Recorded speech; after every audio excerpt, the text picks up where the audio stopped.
Depois ele pergunta, seria a falta de um conhecimento simbólico o real motivo em que os parasitas do cristianismo, principalmente do catolicismo, se aproveitam para confundir os fiéis? No Brasil, cultos como o Espiritismo, Seixo Noye e outros são realizados com presença de católicos que não imaginam que isso não tem nada de católico. E olha, a instrução católica que os fiéis brasileiros recebem na igreja só pode dar nisso mesmo. Tá certo? Porque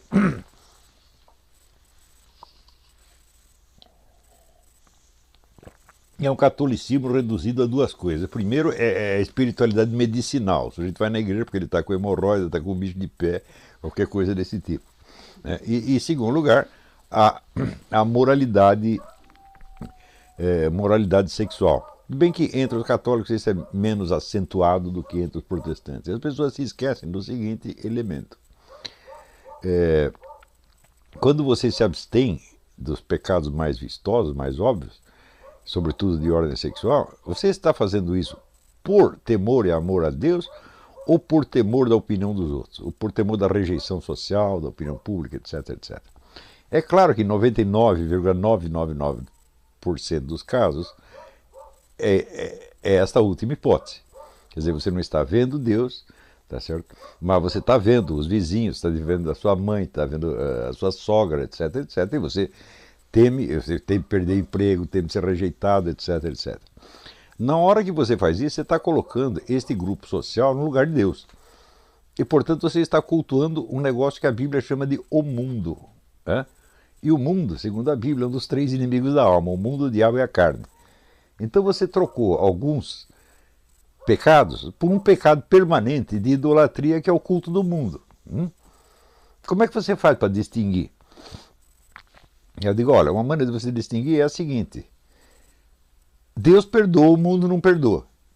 Então, vamos dizer, você imagina, por exemplo, quantos adultérios Deus perdoaria. Né? Ele mesmo disse que são 490. Né? Quem chegou a 490 adultérios? Ninguém. Né? Então, mas o mundo não perdoa nenhum. Ele pode, com um, ele pode destruir a sua vida. Então, esse é o critério. Você está, vamos dizer, com medo de alguém que não perdoa e que vai te destruir, tá certo? Ou você está movido pelo amor a alguém que está lá precisamente para te perdoar e te restaurar. Esse é o critério, tá certo? Então, este tipo, vamos dizer, isso é inevitável que essas coisas aconteçam. Tão logo os princípios da moral cristã se incorporam numa cultura, num meio social, e então se expressam através, vamos dizer, de slogans, de chavões e de juízos automáticos que as pessoas proferem umas sobre as outras. E isto provoca, vamos dizer, as distorções mais horríveis. Por exemplo, pergunta assim para você: quantas vezes você não entrou na igreja e viu o padre ou o pastor, né, falando contra os adúlteros, contra as prostitutas, etc, etc, e quantas vezes você o ouviu falando contra os assassinos de cristãos no mundo? Você ouve eles até falando dos pobrezinhos, dos pobres, etc, etc. Escuta, mas você tem mais dó do sujeito que é pobre do que daquele que foi assassinado? Como é possível uma coisa dessa? Quer dizer que a pobreza é pior que a morte? Né? Então toda essa preocupação, seja com os pecados sexuais, seja com a pobreza e tal, ela está expressando, vamos dizer, uma distorção, uma falta de hierarquia. E a falta de hierarquia atenta contra o primeiro mandamento. Com o que diz o primeiro mandamento? O primeiro mandamento diz: amar a Deus acima de todas as coisas. Quer dizer, o acima pressupõe uma noção escalar. Quanto mais acima? Bom, Deus é infinito, então é sempre acima do acima, do acima, do acima, do acima. Então, esta busca do que está acima, este desejo do que está acima de tudo, que é o que o Platão chamava o bem supremo, isto é que é a base e o centro da vida cristã. Se você não está procurando sempre, 24 horas por dia, o que é o bem supremo, o que é a coisa maximamente digna de ser amada, se você não faz isso, você não é cristão. Não interessa que você não... Não adianta você dizer, eu não cometi adultério, não roubei, não matei, etc. Tudo isso é bobagem, tudo isso aí é simplesmente da opinião pública. Tá certo? Então, vamos dizer, o senso de hierarquia dos valores e, portanto, de hierarquia dos pecados também, está dado já no primeiro mandamento. Se você não cumpre o primeiro, não adianta cumprir os outros 9. E o seu cumprimento dos outros 9 deve obedecer ao critério do primeiro. Eu nunca vi na minha vida o padre ou o pastor explicar isso aqui. Tem o padre Paulo Ricardo, ele explica. Mas quem mais?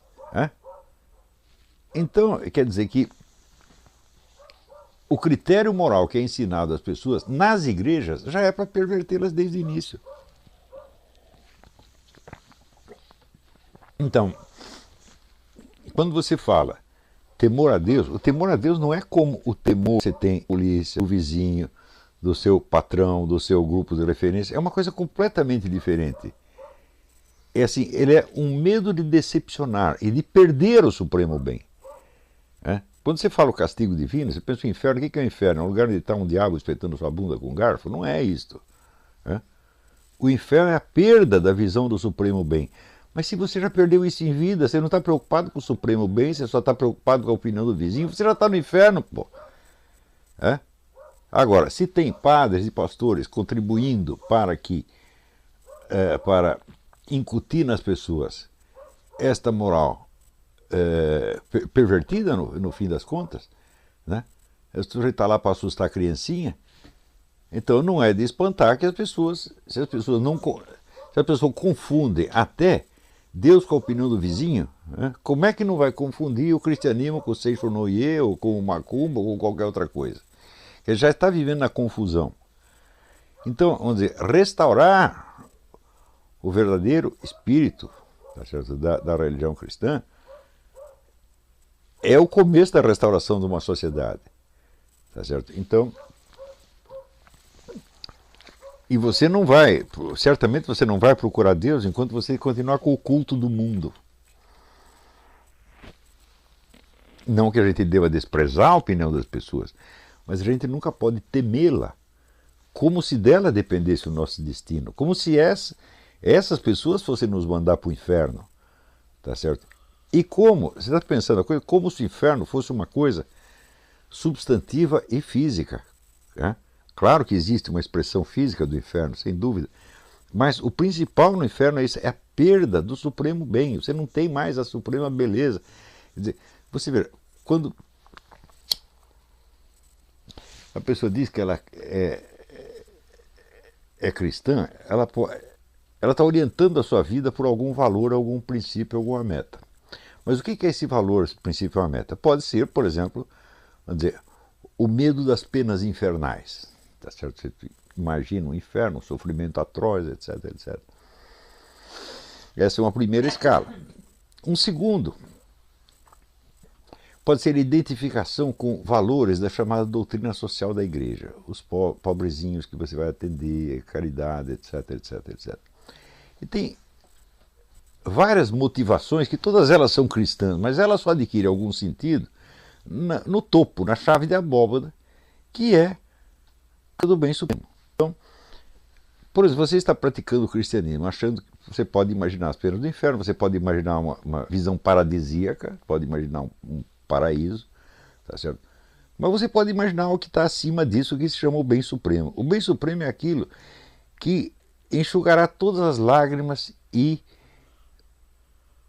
trará, vamos dizer, a redenção de toda a espécie humana, o fim de todo o sofrimento, não para você, mas para todo mundo.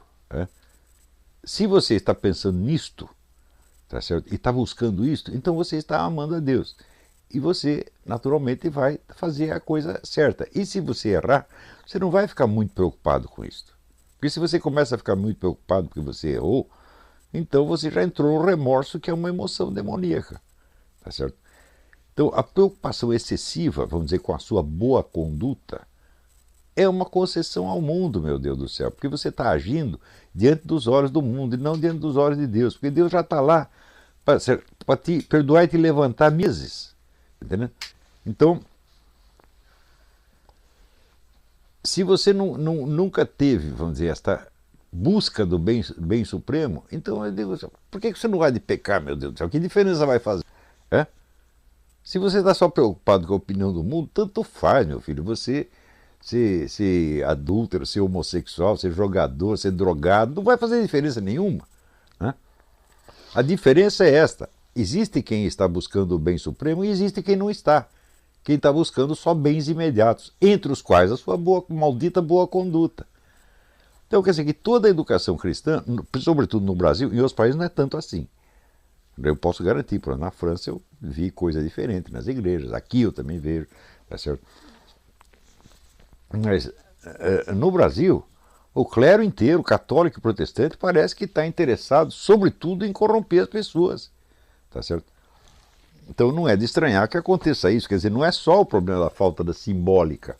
O que está faltando é a coisa mais substantiva, que é a busca do bem supremo. Espera aí que meu computador... Ah, está aqui. Ele diz aqui: imagino que o que ocorre no Brasil é mais grave do que na época do arianismo, pois os inimigos de hoje são mais diversos e possuem o apoio da mídia. E o povo não consegue distinguir os verdadeiros defensores da ortodoxia, a ponto de achar que alguns padres cantores possuem essa função. Você está montado na razão. Quer dizer, você tem, vamos dizer, a confusão espiritual generalizada.